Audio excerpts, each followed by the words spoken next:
तो इस वक्त की बड़ी खबर आपको बता दें, नीतीश कुमार अब से तकरीबन 10 मिनट बाद गवर्नर हाउस जाने वाले हैं सरकार बनाने का दावा पेश करने के लिए। यानी 10 मिनट बाद नीतीश कुमार दावा पेश करेंगे बिहार में बीजेपी जेडीयू सरकार का।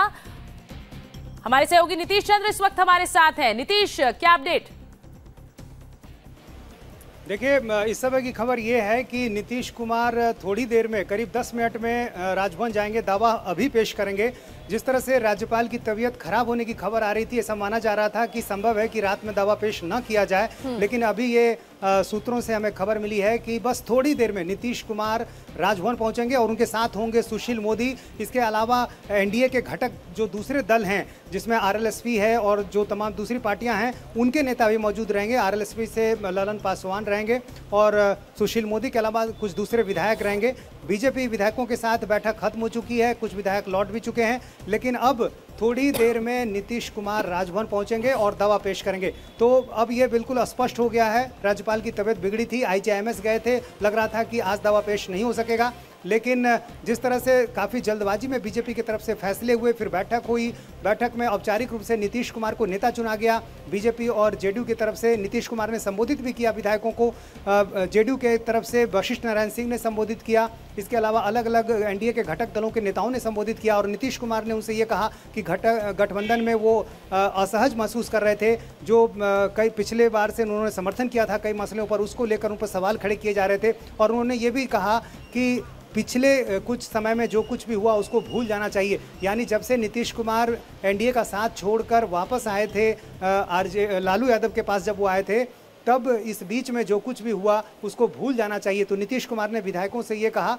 और पूरी पृष्ठभूमि बताई उन्होंने विधायकों को कि आखिर ये फैसला उनको क्यों लेना पड़ा, किस तरह से वो असहज महसूस कर रहे थे। और ये भी कहा कि केंद्र में जब सरकार होती, जो भी सरकार होती है, उसके विपरीत बिहार में सरकार हो जाती है, तो ये बिहार का दुर्भाग्य है। और अब जबकि एक बार फिर केंद्र में बीजेपी की सरकार है और यहाँ भी हम बीजेपी के साथ सरकार में होंगे, तो ऐसी स्थिति में बिहार का विकास मिलजुल कर किया जाए। तो ये सारी बातें नीतीश कुमार ने अपने संबोधन में विधायकों को कही है और पार्टी के दूसरे नेताओं ने भी कहा है कि पूरा समर्थन उनके साथ है।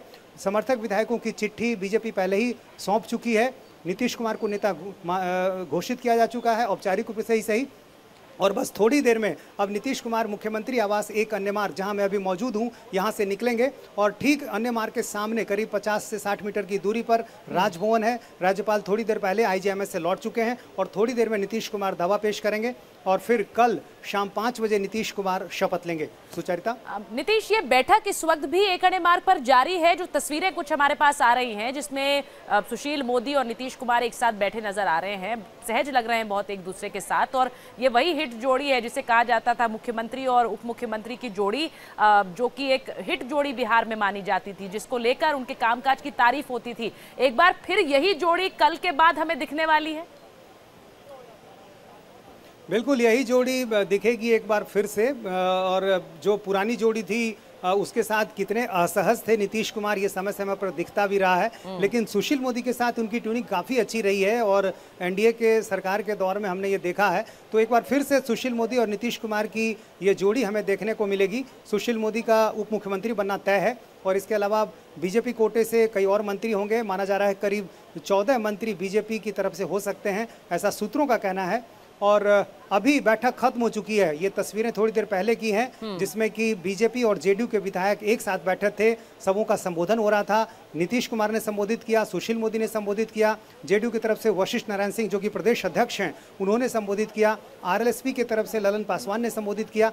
तो ये सारा संबोधन चला और उसमें अपनी तरफ से सभी बातें रखी गई और औपचारिक रूप से नीतीश कुमार को नेता माना गया। और अब थोड़ी देर में नीतीश कुमार सुशील मोदी और तमाम दूसरे नेताओं के साथ राजभवन के लिए रवाना होंगे। करीब 10 मिनट से भी कम समय है सुचरिता, थोड़ी देर में नीतीश कुमार दावा पेश करने के लिए राजभवन जाएंगे। जी, इस विधानसभा में सबसे बड़ा जो दल है वो जेडीयू, वो आरजेडी का है।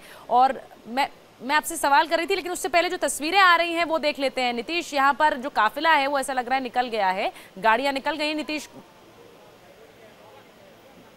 अच्छा, जो अपडेट मुझे मिल रहा है वो ये कि केसरीनाथ त्रिपाठी राजभवन वापस लौट आए हैं। उनकी तबीयत बिगड़ी थी और उनको अस्पताल में भर्ती कराया गया था, लेकिन इस वक्त जो तस्वीरें आप लोग देख रहे हैं बिहार के राज्यपाल केसरीनाथ त्रिपाठी वापस राजभवन लौटे हैं। देखिए, सियासी घटनाक्रम इस तरह का है कि केसरीनाथ त्रिपाठी की जो भूमिका है वो बहुत अहम हो जाती है। वो इस पूरे राजनीतिक घटनाक्रम के केंद्र में हैं और उन्हीं के पास जाएंगे नीतीश कुमार, सुशील मोदी, और वहां पर जाकर सरकार बनाने का दावा पेश करेंगे। इसीलिए उनकी मौजूदगी राजभवन में बहुत जरूरी है। तो इस वक्त जो आप गाड़ियां देख रहे हैं, राजभवन में दाखिल होते हुए राज्यपाल का ये काफिला, केसरीनाथ त्रिपाठी वापस राजभवन पहुंचे हैं। तबियत थोड़ी बिगड़ी थी। और इस वक्त की जो बड़ी खबर है आपको बता दें, कल होने वाले शपथ ग्रहण कार्यक्रम में प्रधानमंत्री नरेंद्र मोदी भी शामिल होंगे। पटना में कल शाम नीतीश कुमार का शपथ ग्रहण समारोह होगा, जिसमें बीजेपी जेडीयू कोटे के 14 मंत्री शपथ लेंगे। और जो खबर अब आ रही है, इस शपथ ग्रहण समारोह में खुद प्रधानमंत्री नरेंद्र मोदी भी शामिल होंगे।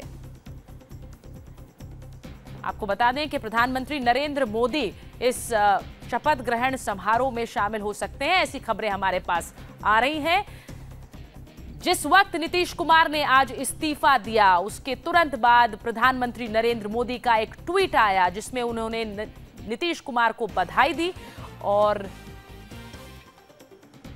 अब जो खबरें आ रही हैं उनके मुताबिक प्रधानमंत्री भी इस शपथ ग्रहण समारोह में शामिल हो सकते हैं। जो बड़ी खबर हम आपको बता रहे हैं, तकरीबन 10 मिनट के बाद, अब कुछ समय उसमें भी बीत चुका है, यानी कहा जा रहा है कि अब किसी भी समय राजभवन जा सकते हैं नीतीश कुमार और सुशील मोदी और वहां सरकार बनाने का दावा पेश कर सकते हैं। नीतीश इस विधानसभा में सबसे ज्यादा संख्या आरजेडी के पास है, तो ये कहा जा रहा था कि ये डर भी था कि सबसे बड़ा दल होने के नाते कहीं सरकार बनाने का दावा ना पेश कर दें। इसीलिए आनंद फानंद में जल्दी ये बैठक बुलाई गई और ये दावा पेश करने जा रहे हैं नीतीश कुमार। बिल्कुल, कहीं ना कहीं जिस तरह से जल्दबाजी में देखिए फैसले हुए बीजेपी की तरफ से, जितनी जल्दी फैसला हुआ, फिर बीजेपी के विधायक पहुंच भी गए, बैठक भी हो गई, अब दावा पेश करने जा रहे हैं, तो ये जल्दबाजी साफ तौर पर बताती है कि कहीं ना कहीं एक आशंका मन में थी। और दूसरी बात ये कि लालू यादव जिस तरह के राजनेता रहे हैं, नीतीश कुमार के मन में कहीं ना कहीं कोई शंका होगी। देखिए, यदि आप आरजेडी और कांग्रेस के विधायकों को जोड़ दें तो लालू यादव को बहुमत का आंकड़ा छूने के लिए बहुत ज़्यादा विधायकों की जरूरत नहीं है, सिर्फ 15 विधायक की। तो कहीं कोई तोड़फोड़ ना कर दें, तो कहीं ये सब आशंका जरूर मन में रही होगी। यही कारण है कि जेडीयू की जब बैठक यहाँ पर शुरू हुई शाम 6 बजे, उसके बाद से विधायकों को बाहर आने नहीं दिया गया। जेडीयू की एक महिला विधायक पूनम यादव ने ये संकेत भी दिए कि जेडीयू में भी थोड़ी बहुत फूट हो सकती है। उन्होंने कहा कि तेजस्वी यादव से इस्तीफा मांगना सही नहीं है। तो इस तरह की बातें जब उन्होंने कही तो कहीं ना कहीं एक शंका मन में रही होगी कि कहीं ये संख्या और न बढ़ जाए, कहीं लालू यादव कुछ अपनी करामात न दिखा दें। तो जो पहले का एक नीतीश कुमार का अनुभव रहा है, लालू यादव को बहुत अच्छे तरीके से नीतीश कुमार जानते हैं, काफ़ी पुराना रिश्ता रहा है। तो ऐसे में ये सारे खतरे को शायद भांपते हुए ही ये सारे फैसले लिए गए और काफ़ी जल्दी में हुआ। आप देखें, ऐसा लग रहा था कि दिल्ली और पटना के बीच लगातार बातचीत हो रही हो और तुरंत बीजेपी की तरफ से फैसले होते गए और उसी अनुरूप हमें सब कुछ देखने को मिला। और अब यहाँ पर बीजेपी के तमाम नेता यहाँ पर पहुँच चुके हैं। अब सिर्फ औपचारिकताएं बची हुई हैं। बीजेपी की तरफ से सब कुछ साफ कर दिया गया है। सरकार में शामिल होगी बीजेपी, कितने मंत्री होंगे और दावा पेश किया जाएगा, फिर शपथ ग्रहण कब होगा, तो सब कुछ स्पष्ट हो गया। कहीं कुछ घंटे में ही सारी तस्वीर साफ हो गई। कहीं कोई उधेड़बुन नहीं, कहीं कोई किसी तरह की शंका ना हो, कहीं कोई कोशिश ना हो, दूसरी कोशिश ना हो, इन सारी संभावनाओं को ही खत्म कर दिया गया। और निश्चित रूप से ये सारी बातें ध्यान में रही होंगी नीतीश कुमार के और बीजेपी के भी, और इसलिए जल्दबाजी में ये सारी चीज़ें हुई। अब बस थोड़ी देर में नीतीश कुमार राजभवन के लिए निकलेंगे। सुशील मोदी, नंदकिशोर यादव और तमाम बीजेपी के जो बड़े नेता हैं वो अभी अंदर मौजूद हैं।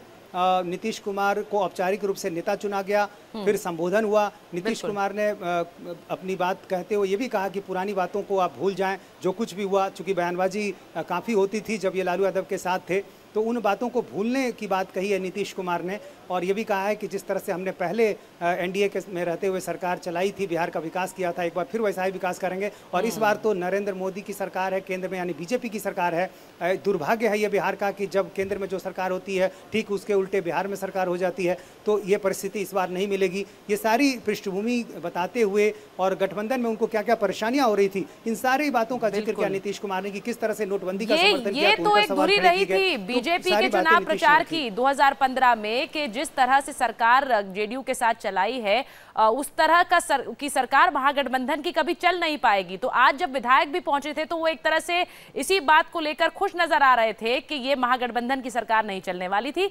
आज ताज का त्याग किया और एक बार फिर ताजपोशी की तैयारी कर ली। तो किस तरह से आज ये पूरा घटनाक्रम आगे बढ़ा उस पर एक नजर डालते हैं। किस तरह से चीजें 3 घंटे के अंदर तस्वीर बिल्कुल बदल गई। शाम 6:30 बजे नीतीश कुमार ने राज्यपाल को अपना इस्तीफा सौंपने के लिए वो पहुंचे थे। 6:50 पर नीतीश कुमार ने कहा सरकार चलाना मुश्किल हो रहा था, क्योंकि जब वो बाहर आए तो उन्होंने मीडिया को संबोधित किया। नीतीश बोले कि राज्य के हित में बीजेपी से दोस्ती संभव है। उसके बाद 7:10 पर प्रधानमंत्री नरेंद्र मोदी का ट्वीट आया जिसमें उन्होंने नीतीश कुमार को बधाई दी। उसके बाद 7:20 पर सुशील मोदी बोले नीतीश को समर्थन पर राजी है पार्टी। सुशील मोदी ने यह भी कहा कि नीतीश को बीजेपी समर्थन देगी।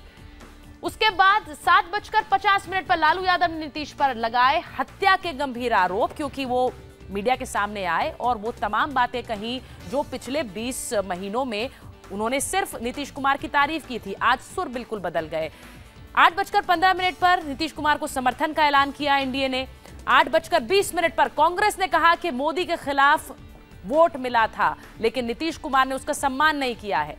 महागठबंधन बचाने की कोशिश कांग्रेस ने कहा वो करेगी। नीतीश कुमार ने 9 बजे ट्वीट पर मोदी को तहे दिल से शुक्रिया कहा, क्योंकि नरेंद्र मोदी ने ट्वीट करके उन्हें बधाई दी थी। 10 बजे जेडीयू एनडीए में शामिल होने की बात सामने आ गई।